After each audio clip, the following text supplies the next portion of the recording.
دیکھو سلیمان علیہ الصلوۃ والسلام کی اللہ نے بہت تعریف کی ہے کہ دنیا بھی دی ہم نے ان کو، دین بھی دیا.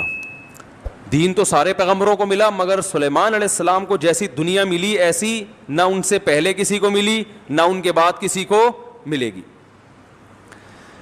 اتنی دنیا اللہ نے سلیمان علیہ السلام کو دی کہ سلیمان علیہ السلام نے اللہ سے دعا مانگی تھی، اللہ مجھے ایسی بادشاہت دے کہ میرے بعد کسی کو نہ ملے. تو بس یہ تو انتہا ہو گئی نا بھائی، قیامت تک کسی کو نہ ملے، ایسے پاکستان کے کسی صدر کو بھی نہ ملے، ایسی حکومت چاہیے. حکومت مراد یعنی اتنے وسائل چاہیے.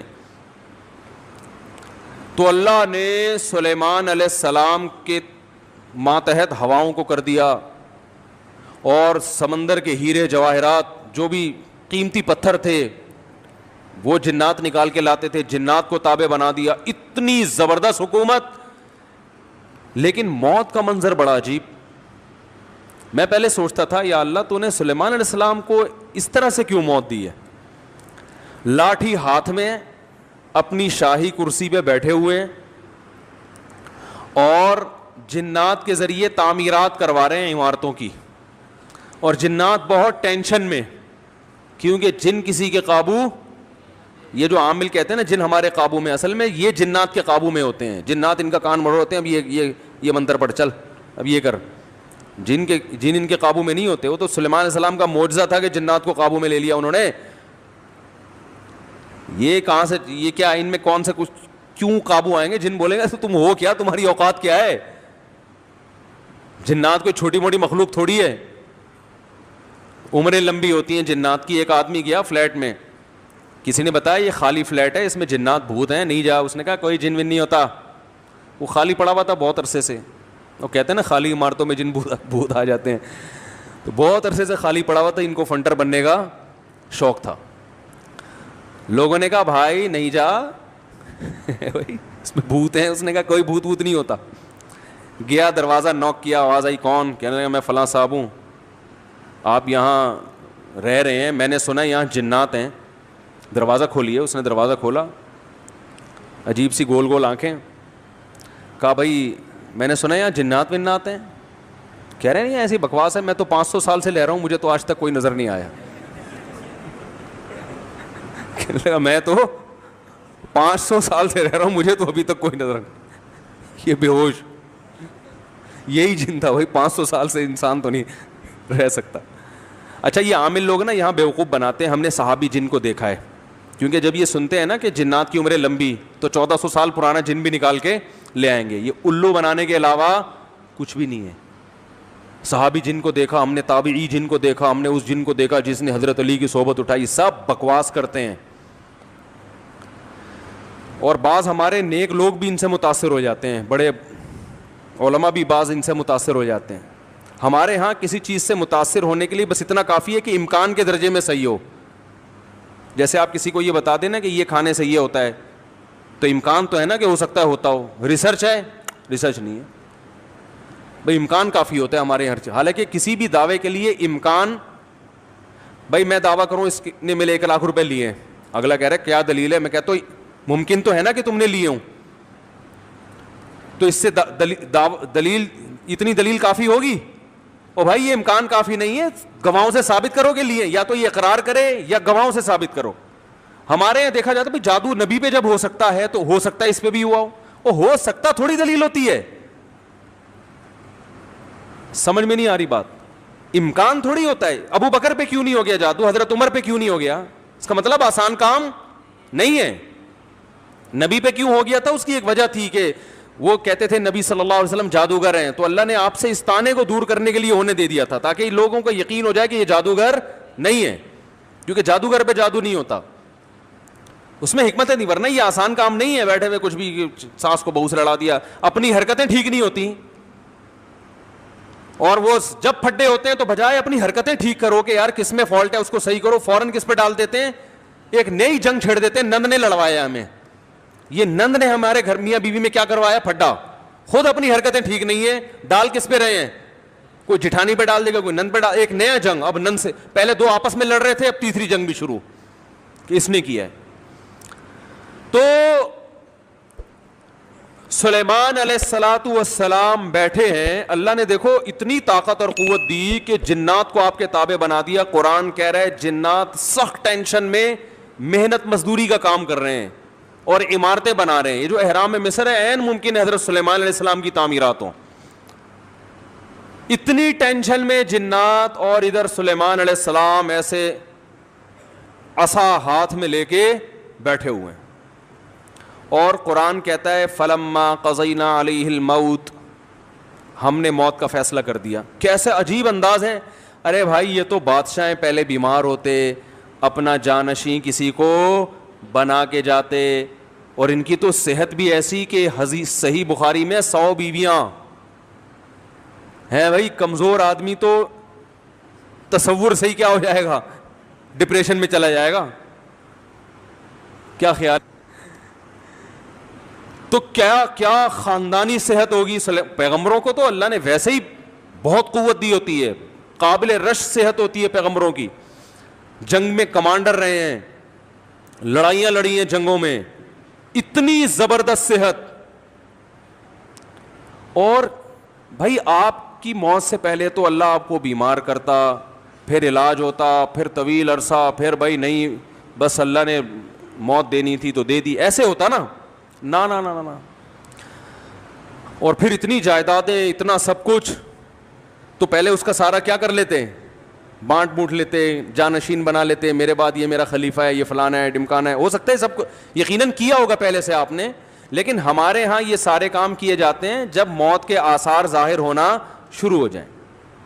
ادھر قرآن کہہ رہا ہے فلما قضینا علیہ الموت, ہم نے سلیمان کو موت دینے کا ارادہ کیا. اور کس وقت, جب وہ بیٹھے ہوئے تعمیراتی کام کروا رہے ہیں جنات کے ذریعے اور انسانوں کے ذریعے.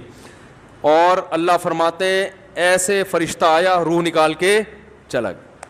انبیاء کا جسم موت کے بعد بھی خراب نہیں ہوتا.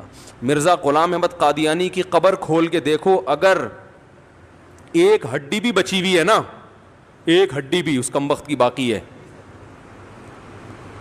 تو جو سزا دینا چاہو آپ دے سکتے ہو. سمجھ رہے ہو, نبی کی کا جسم کبھی بھی خراب نہیں ہوتا. قادیانی اسے کہو اس کی ایک دفعہ قبر کھول کے دنیا کو دکھا دو بس تم. انبیاء کا جسم خراب نہیں ہوتا. تو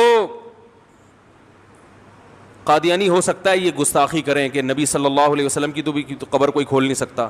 تو بھائی نبی صلی اللہ علیہ وسلم کو ہم بھی نبی مانتے ہیں اور آپ بھی نبی مانتے ہیں, اور آپ پر تو اجماع ہے, بلکہ اس کو تو غیر مسلم بھی مانتے ہیں کہ آپ کی باڈی خراب نہیں ہوئی ہے, اس لیے کہ آپ صلی اللہ علیہ وسلم کے جسد اطہر کو قبر مبارک سے نکالنے کی بہت زیادہ کوششیں ہو چکی ہیں ماضی میں, غیر مسلموں نے کی ہیں سرنگیں بنا بنا کے. اس کا مطلب ان کو بھی پتا تھا کہ جسم کیا ہے, سلامت ہے. تو انبیاء کا جسم کبھی بھی خراب نہیں ہوتا.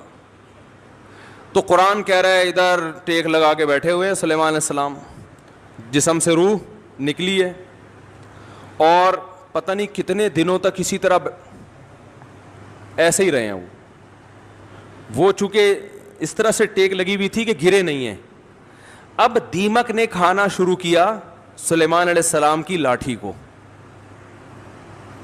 ما دلہم علی موتہ الا دابۃ الارض تأکل من سأتہا. اللہ فرماتے ہیں زمین پر رینگنے والے کیڑے نے جب لاٹھی کو کھانا شروع کیا ہے, تو کتنے دن لگتے ہیں کیڑے کو لاٹھی کو کھانے میں, تو جب لاٹھی کو اتنا کھا لیا کہ بیلنس آؤٹ ہو گیا تو سلیمان علیہ الصلوۃ والسلام زمین پر گر پڑے. پھر جنات کو پتا چلا کہ بھائی ان کا تو بہت دن پہلے انتقال ہو چکا ہے. اللہ فرماتے ہیں کہ اگر جنات کو پہلے سے پتا ہو جاتا کہ ان کی موت واقع ہو چکی ہے, ما لبثوا فی العذاب المہین, تو اتنی سخت ٹینشن میں جو انہوں نے دن گزارے اس ٹینشن میں وہ دن نہیں گزارتے. جیسے ہی جنات کو پتا چلا کہ ان کا انتقال ہو گیا, جس نے جہاں اینٹ لگائی تھی نا وہیں چھوڑ کے بھاگ گیا. ان کو پتا تھا قیامت تک کوئی عامل کا باپ بھی مجھے قابو نہیں کر سکتا. جو کنسٹرکشن کا کام جہاں تک تھا نا وہیں سے جنات نکل لیے. ورنہ سلیمان علیہ السلام 2-4 عاملوں کے ذمے لگا کے چلے جاتے, بھائی میں کسی بھی وقت دنیا سے جا چکا ہوں, جا سکتا ہوں, تو ان کو ذرا پکڑ کے واپس لانا, جو 2-4 اینٹیں رہ گئی وہ تو لگا دیں ہیں بھائی. یہ قرآن کے الفاظ بیان کر رہا ہوں. ما لبثوا فی العذاب المہین.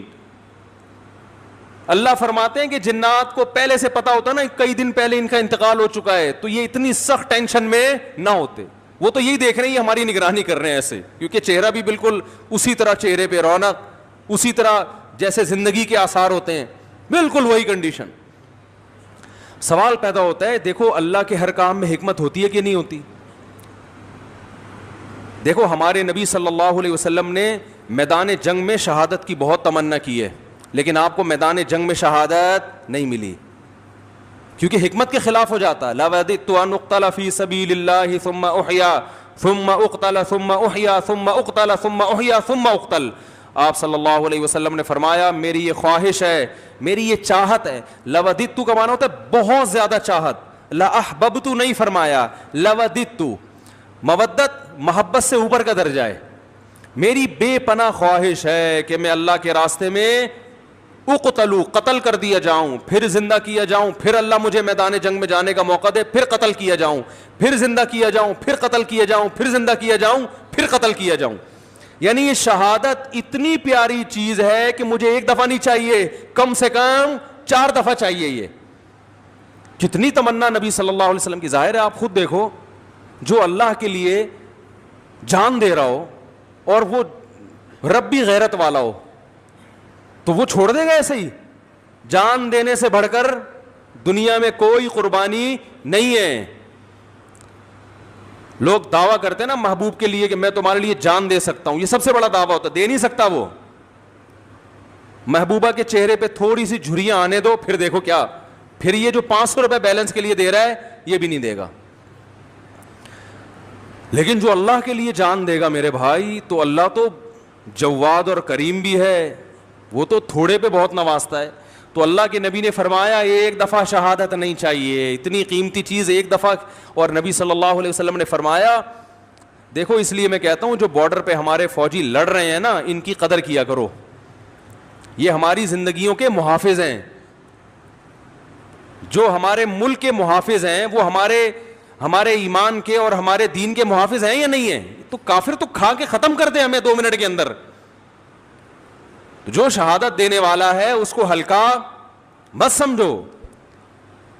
جو بھی جہاں بھی اللہ کے لیے لڑ رہا ہے, مسلمانوں کا دفاع کر رہا ہے, اللہ کے ہاں اس کا مقام ہلکا نہیں ہے, بہت بڑا مقام ہے. ہم تو باتیں کر رہے ہیں, جو پریکٹیکلی لڑ کہیں بھی ہو دنیا میں, جو بھی اللہ کے لیے لڑ رہا ہے اللہ کی نظر میں اس کا مقام کم نہیں ہے, بہت بڑا مقام ہے.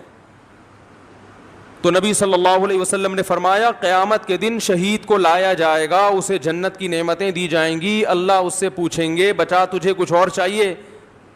وہ کہے گا اللہ تو نے ساری نعمتیں مجھے دے دیں, جنت میں حوریں مل گئیں, شہد کی نہریں مل گئیں, دودھ کی نہریں مل گئیں, اور کیا چاہیے؟ الم تبیض وجوہنا, تو نے ہمارے چہروں کو کیا کر دیا؟ سفید. اللہ کہے گا پھر بھی؟ تو کہے گا ایک تمنا ہے اگر تو دے سکتا ہے. یعنی دے سکتا کا مطلب تیرے قانون کا حصہ ہے کہ تو وہ دے گا لوگوں کو. وہ تمنا یہ ہے کہ اللہ دنیا میں دوبارہ بھیج, دوبارہ تیری راہ میں لڑوں اور دوبارہ قتل کیا جائے مجھے, کیونکہ جو تیری راہ میں مرنے کی لذت تھی وہ لذت جنت میں حاصل نہیں ہو رہی. وہ ایک الگ ہی چیز ہے نا.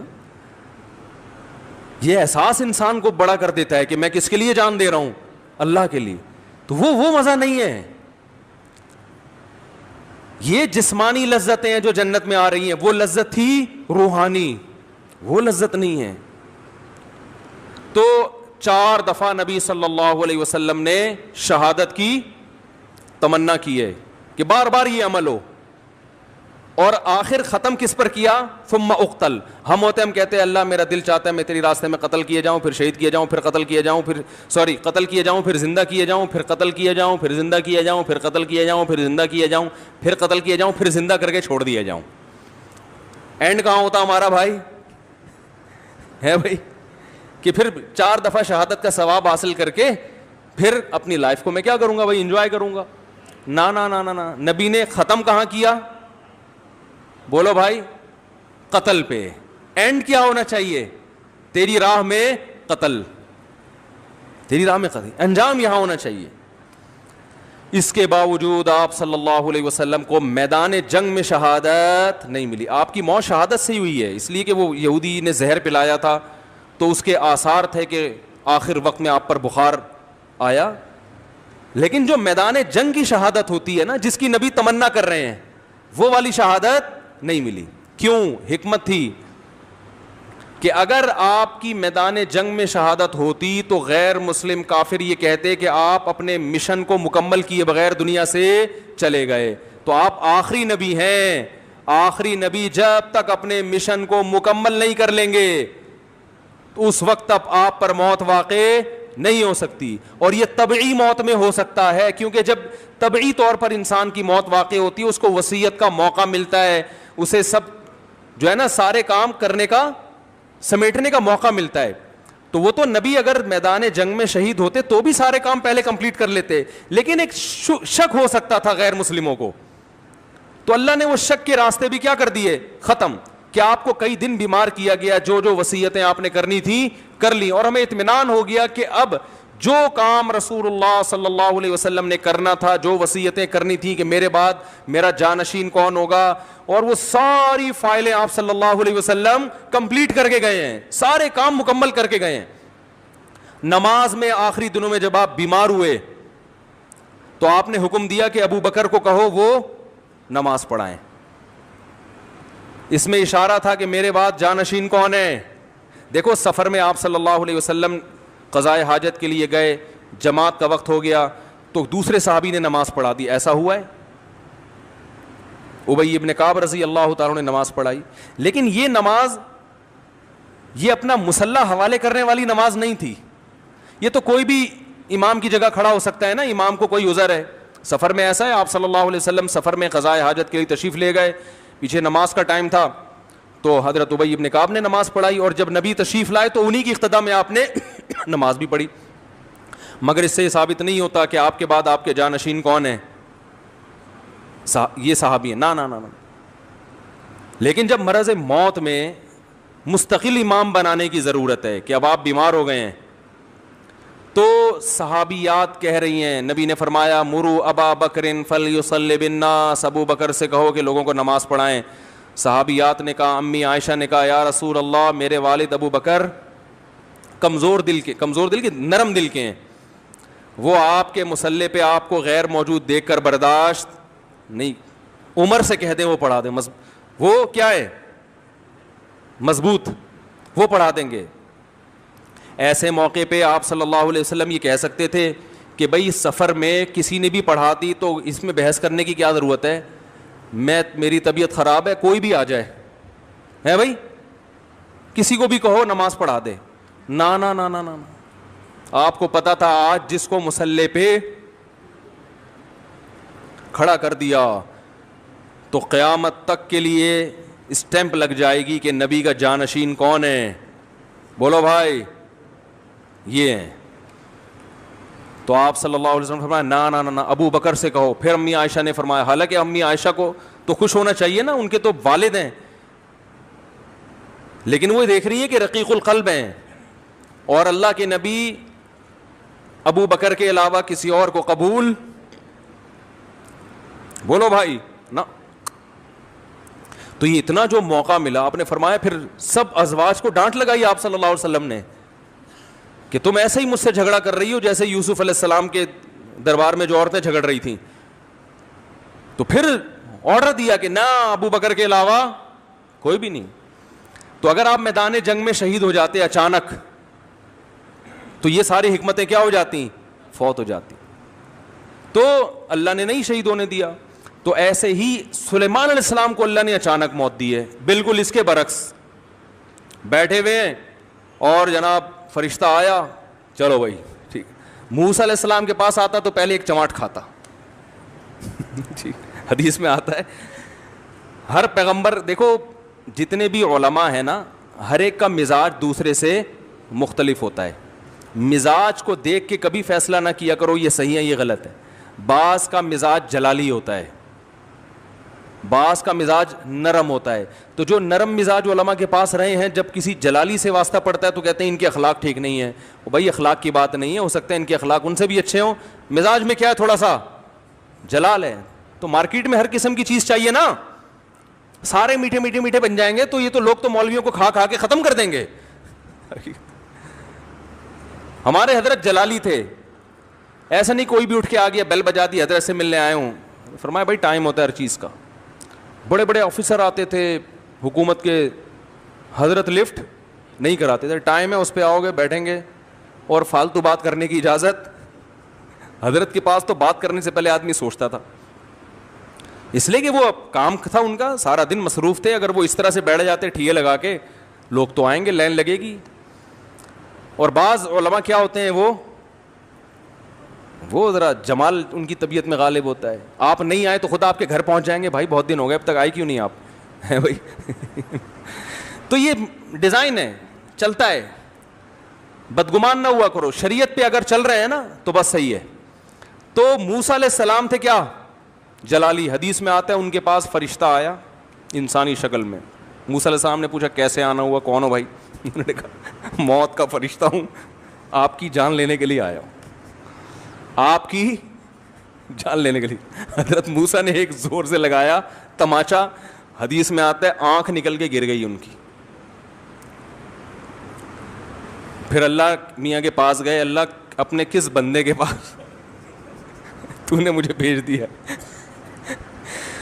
اب سوال یہ پیدا ہوتا ہے کہ حضرت موسیٰ نے تھپڑ کیوں مارا ہو.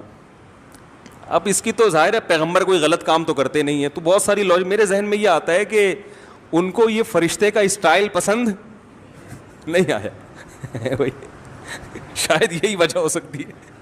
کیسے ایکسکیوز کر رہے ہو آ کے, جیسے کوئی ہدیہ دینے کے لیے آئے ہو. جیسے وہ ایک آدمی کی شادی ہوئی نا, تو دلہن کے پاس گیا تو اب سمجھ میں نہیں آ رہا تھا بات چیت کی ابتدا کیسے ہو, بغیر تمہید کے شروع ہو جائیں تو بولے گی وہ پھوڑ پتہ نہیں اس کو تو بات چیت نہیں آتی. تو اب گھنٹہ بیٹھ کے سوچ رہے کہ بات چیت شروع کیسے کروں. بعض لوگ ادب کے مارے ہوئے ہوتے ہیں نا, ارے بھائی تو جیسے بھی چاہے سمجھ میں آ رہا ہے شروع کر دے. ادب کا مارا ہوا تھا بیچارہ, اردو ادب کا. تو کافی دیر سوچنے کے بعد کہتا ہے کل میری آپ سے شادی ہوئی تھی, اس سلسلے میں حاضر ہوا ہوں. کل میری آپ سے شادی ہوئی تھی, اس سلسلے میں حاضر ہوا. تو خیر سلیمان علیہ السلام کی جو موت اچانک ہوئی ہے, اصل میں سلیمان علیہ السلام کے پاس وسائل بہت تھے, حکومت بہت تھی, کام اس طرح سے بہت پھیلا ہوا تھا. تو ان کو اس طرح سے اچانک موت دے کے اللہ نے بتا دیا کہ تم اس خوش فہمی میں نہ رہو کہ تمہاری بچیوں کی ابھی شادی نہیں ہوئی ہے تو پہلے ان کی شادیاں ہو جائیں گی, بچے اپنے پاؤں پہ کھڑے ہو جائیں گے, ابھی تو تم نے کمیٹی ڈالی ہے وہ نکلے گی, پھر تم کمرشل پلاٹ خریدو گے, ہیں بھائی. اور ابھی تو یوں ہے, ابھی تو میں بہت صحت مند ہوں, میں نے اپنی رپورٹیں سارے ٹیسٹ کروائے, ایک دم اوکے کی رپورٹ ہے, ڈاکٹر نے کہا تو 50 سال سے پہلے مرنے والا نہیں ہے, اور بالکل فٹ فاٹ, اور نہ کوئی ڈپریشن, اور بالکل, اور ابھی میرا زندہ رہنا بہت ضروری ہے کیونکہ میں مر گیا تو کمپنی کا کیا ہوگا, بچیوں کا کیا ہوگا, بیوی کا کیا ہوگا, اور میرے والدین کا کیا ہوگا. تو اللہ نے بتایا تم کس کھیت کی مولی ہو بھائی, اتنے بڑے پیغمبر اور اتنے وسائل کہ تم ان وسائل کا تصور نہیں کر سکتے. میں نے جب ارادہ کیا تو ان سے مشورہ نہیں لیا, بیٹھے بیٹھے موت دے دیے, سارے کام ادھورے, سارے پروجیکٹ, وہ جو اینٹ جہاں رہ گئی تھی نا آخری, جن وہ چھوڑ کے بھی بھاگا ہے. تو تمہارے پروجیکٹ کی کیا حیثیت ہے, تم کس کھیت کی مولی ہو بھائی. تو جس کو جتنی دنیا بھی دے دوں سیکنڈ بھی نہیں لگے گا چھیننے میں, تو زیادہ فنڈر بننے کی کوشش, اپنی جو صحت کی رپورٹیں ہیں نا, کولیسٹرول لیول بالکل سیٹ ہے بھائی, ہر سب کچھ ٹھیک ہے, اس کے باوجود بیٹھے بیٹھے مار دوں گا. وہ ہمارے یہاں بہاریوں میں مشہور ہے کہ جب موت آتی ہے نا, اونٹ پہ بیٹھے ہوئے آدمی کو کتا کاٹ لیتا ہے, جو نہ کٹے آری سے کہتے ہیں نا, وہ کٹے بہاری سے. تو ان باتوں کی وجہ سے تو کہتے ہیں لوگ, ویسے بہت اچھے لوگ ہوتے ہیں, کوئی ناراض نہ ہو جاؤ بھائی, لیکن باتیں بہرحال بہت ٹائٹ کرتے ہیں. جو نہ کٹے آری سے کہتے ہیں وہ کٹے. تو اونٹ پہ بیٹھے ہوئے آدمی کو کیا کاٹ لیتا ہے. ہمارے بہاری دوست تھے, ابھی بھی ہیں, تھے کیا, بیان بھی سنتے ہوں گے انشاءاللہ.